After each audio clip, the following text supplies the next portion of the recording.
Hello, and welcome to the Adultification of Black Girls. Today, I am going to be interviewing my niece Capri and her friend Jamaica, who are both two black girls that have had some similar experiences with the adultification of black girls within society, shown in our communities, our families.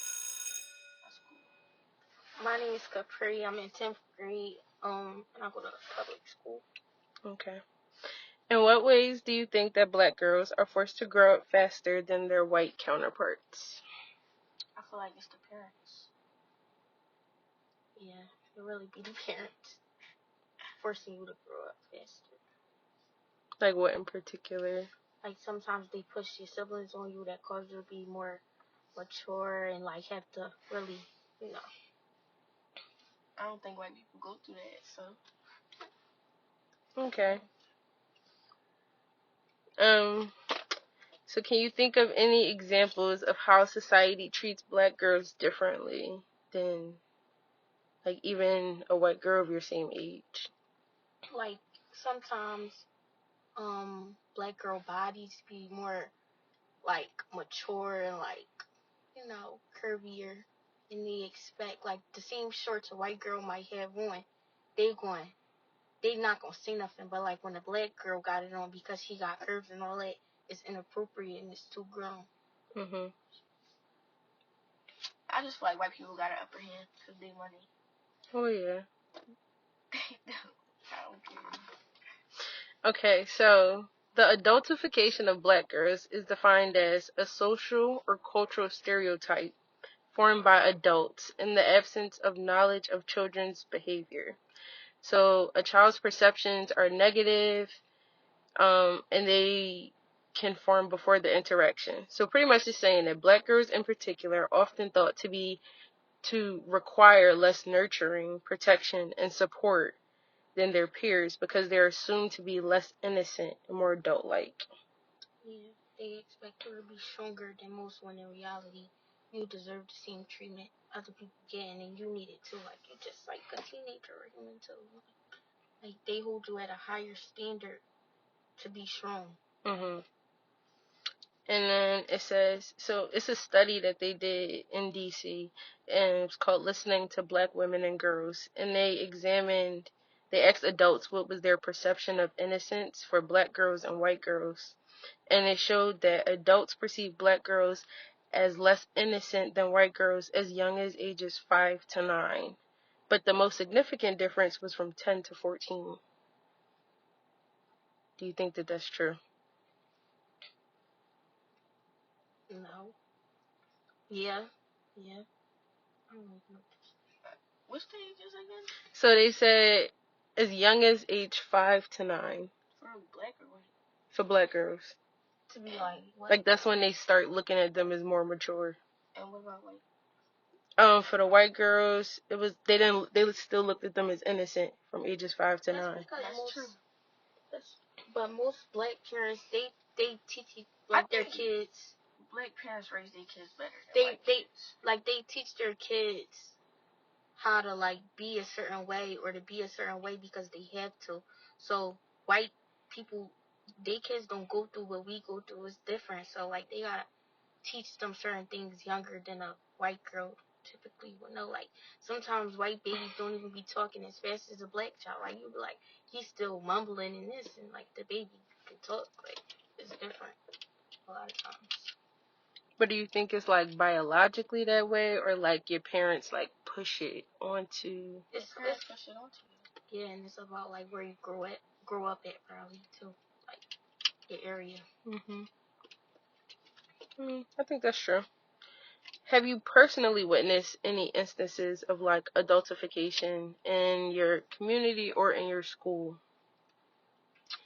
Yeah, like sometimes certain things people wear, like black girl would have like shorts on or whatever, get sent home, but the white girl, she don't got no like curves, none of that. She can get sent home, but they the same length, all that. Still,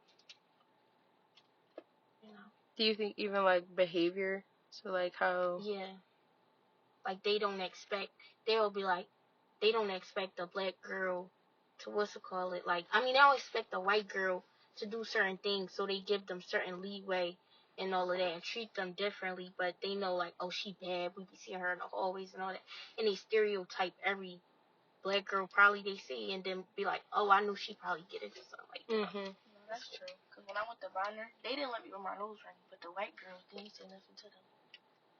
Yeah. I mean, I feel like that always happens. Like, even, I feel like it's always been that way. That's just how they see black girls as, like, more mature, even, like, behavior. Like, it's always, oh, the angry black girl. Like, when you just defending yourself, it's like, oh, but you got an attitude. Yeah. And they, like, if you defend yourself in any little way you seem, you're aggressive, you know. Mm-hmm. That's what they think of you, like, you're aggressive. So it was another study called Dress Coded that stated in terms of attire in schools, black girls face stereotype perceptions that they are more sexually provocative because of their race and thus deserving of punishment for low-cut shirts or short skirts or shorts. Dress codes also communicate to students that girls are to be blamed for distracting boys. Do you think that's true? Yeah, because of the body shape. And they say a shoulder's distracting boys. Like, you can't wear your shoulders out. I've always hated that idea. Like, what does my shoulder have to do with someone is not paying attention because they're looking across the room at my shoulder? At your shoulder, like, that's, like, it's too much. And then, like I said, they won't say anything to a white person. Like, they won't say anything. But as soon as you, it's not the same. It's like this weird disparity that they have between, like, the two. Another thing in the book we read that was talking about, like, the adultification of black girls in schools and how they're, like, pushed out of schools. They were talking about how, like, some students, even if they had, like, trouble with, like, their work in class, the teacher will always be like, but you should know this. You're smarter than that. You're not studying. You're not putting in enough work. Right. They don't help out as much, and they think we should just know. You can't ask questions for real without them getting upset. Like, they think, like, oh, you should have been paying attention. Like, you should know. But you're a teacher. I know. Like, aren't you the teacher? Aren't you supposed to teach me? Right. Okay, so another question. How can we ensure that black girls are given the same opportunities for childhood and adolescence as their white peers? Wait, say that? How can we ensure that black girls are given the same opportunities for childhood and adolescence? So, like, to be able to experience innocence and just being a child rather than... We can't unless we the parents try to raise our kids better.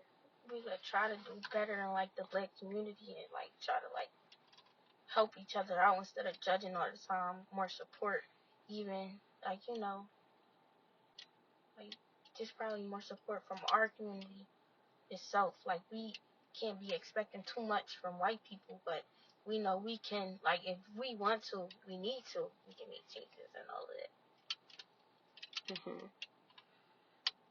So do you think the adultification of black girls has an impact on mental health and well-being? Yes, it really does. Like, I feel like it's really overwhelming to be so much expected from you, and you just still young. Like, especially having to watch your younger siblings. That's a lot.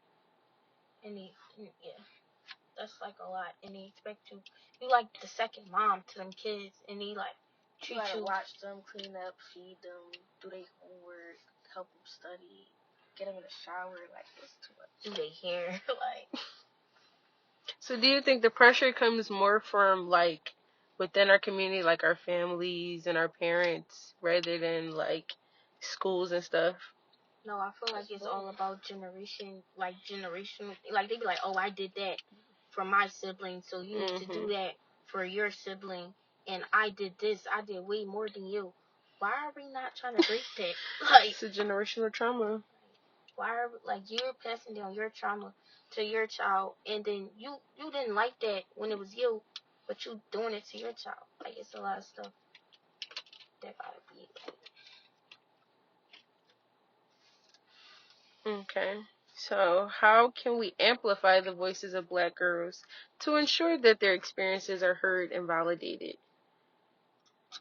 Like, what are some ways that we could actually, like, do it in real life? Try to change ourselves if we need to change. you can't say nothing. People don't listen when you talk, so it's not really like it's all about what you do next. I feel like not even trying to get anybody to hear. It's about how you go about it next. Like you don't want the same things for your child. Try to do better. Try to work up to it or whatever. Like build a good like base for yourself to keep going, so you don't got to deal with the things that you didn't like. Don't push it onto whoever's next. You know? Like some ways that the books was talking about, like having like better counselors in schools and like having teachers be trained and like have them better understand their students rather than like automatic judgment. Yeah, like make them feel comfortable, not make them feel like they gonna be judged, like for asking certain stuff. Letting us be able to ask more questions without feeling like you gonna get judged or attacked or be stereotyped as fast or too grown.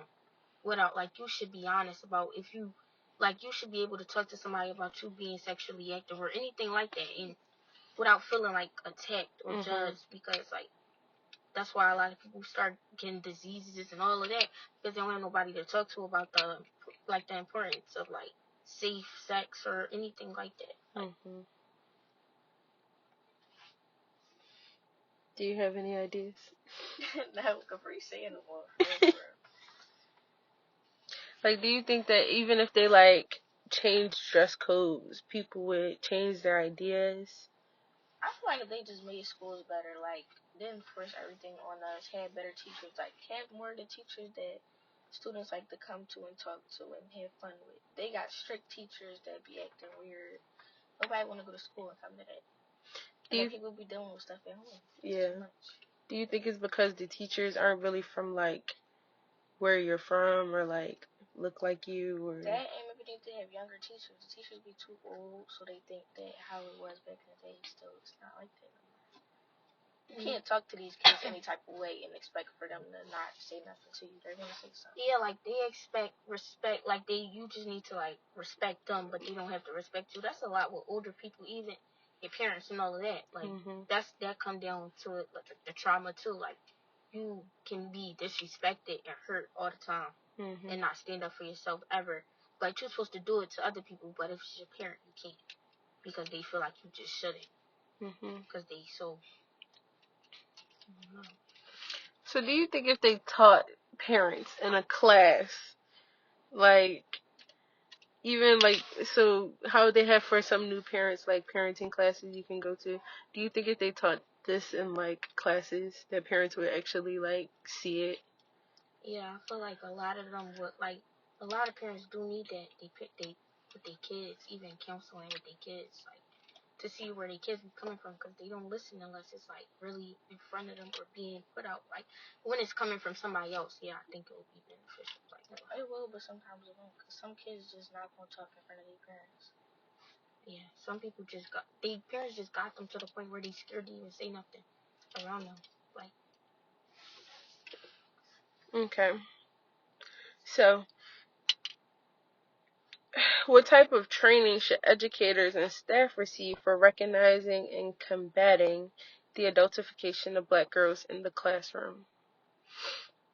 So, like how we talked about, like the not being able to ask questions and stuff, do you think that they should have like a mandated like cultural sensitivity class or like something like that? yeah, definitely. Like, have to, mandatory. Yeah. Because that will force a lot of people to really do, like, understand what's going on, like, with their children or anything. Yeah, if it was mandatory, then everything would probably be better. I know one of the books we talked about, it was like saying how, especially in like, this all starts from the media and how like in the media it's always a girl like shaking her butt and like it's always black girls, like this is how they're just portrayed all across social media, on music videos and all that type of stuff. So it's like, should we start there, even start smaller? And do you think it has like a major impact? I feel like for the most part, that's not wrong. The stereotype sometimes be right. Like, I can't, like, you do see a lot of black girls doing this on social media, doing that, but they already stereotype. They already think that's what's gonna happen. Might as well do it, like, especially if they get money from it. A music video, I see, like, they, like, I don't know, you already stereotyped that way. You might as well get some money from it. Like, I don't know. I don't think it's a problem with it. I feel like they stereotype it and they say that's what everybody do, but it's not. And it's then, just some of them. Even with twerking and stuff, it's a dance, and like that's people, like that's how they dance. Some people That's culture, some people culture, like Africans, Jamaicans. Like that's what they do. And that's like you never know what somebody is or if that's a part of their culture or anything like that. Like you're just judging them. Like I said, like it could not even, but you don't know. You don't know them from a can of paint, and you just judging based off of what you see. But yeah, some stuff do be inappropriate though.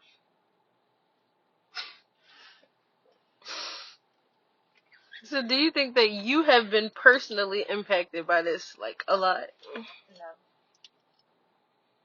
I think yes, because like I'm always automatically seen as aggressive because I was going at it with a white girl, but they automatically thought like I started it. But when in reality, she was going around antagonizing the whole school year, trying to get me to react to her. But I just was defending myself, and I was seen as the bad guy when I snapped.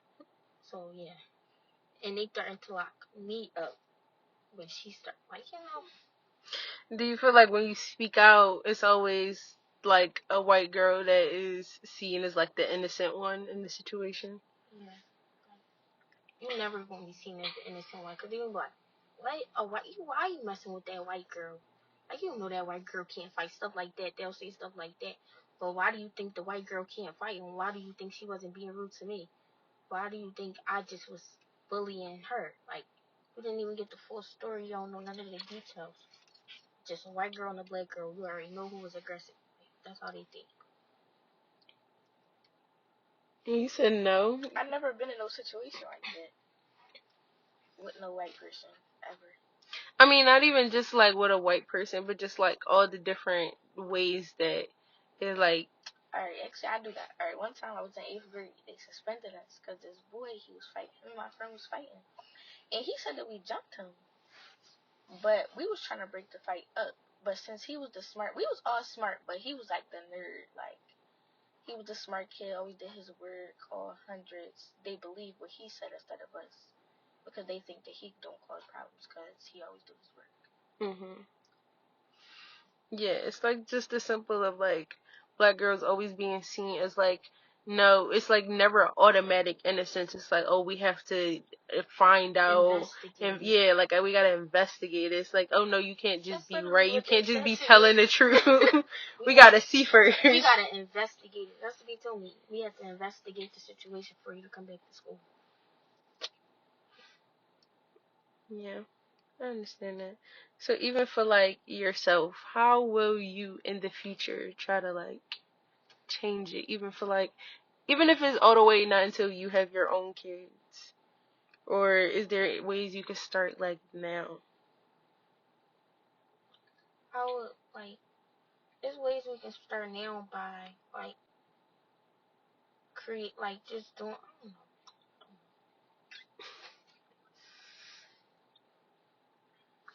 Change what though? Like just the view of black girls, like even how Be more bossed up, work towards like.